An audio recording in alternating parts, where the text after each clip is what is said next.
আজকে আমরা মৃগাসন অভ্যাস করব। চলো, পায়ের পজিশন ফ্রন্টে 90 ডিগ্রি বেন্ড থাকবে আর ব্যাক সাইডেও 90 ডিগ্রি বেন্ড থাকবে।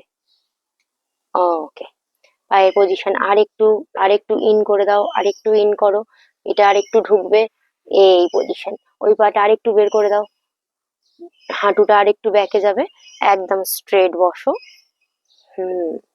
এই হাতটা হাঁটুর উপর, ওই হাতটাও হাঁটুর উপরেই রাখো, সামনে তাকাও। ওকে, চেঞ্জ, অপোজিট লেগ, পায়ের পজিশন চেঞ্জ করো।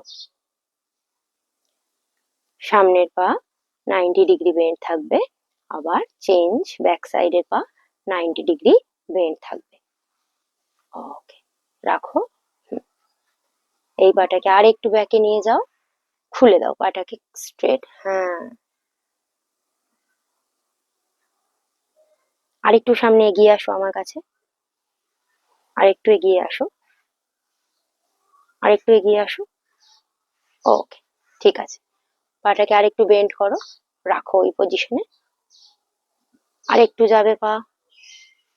ওকে, রিল্যাক্স। পায়ের পজিশন সব ডরসি করে রাখো, পিঠটা সোজা অ্যান্ড ফ্রন্ট লুক। চলো, নর্মাল পজিশনে বসে যাও। খুব সহজ একটি আসন মৃগাসন। আমরা স্টেপ বাই স্টেপ মৃগাসন অভ্যাস করলাম। মৃগাসনের কয়েকটি উপকারিতা সম্পর্কে বলো। মৃগাসনের দ্বারা আমাদের হিপ মাসেল, নি এবং ব্যাক মাসেলের ফ্লেক্সিবিলিটি ইমপ্রুভ হয় এবং মৃগাসন আমাদের ফোকাস থাকতে অনেক হেল্প করে। মানসিক চাপ কমায় এবং কনসেন্ট্রেশন বাড়ানোর জন্য মৃগাসন অনেক বেশি উপকারী।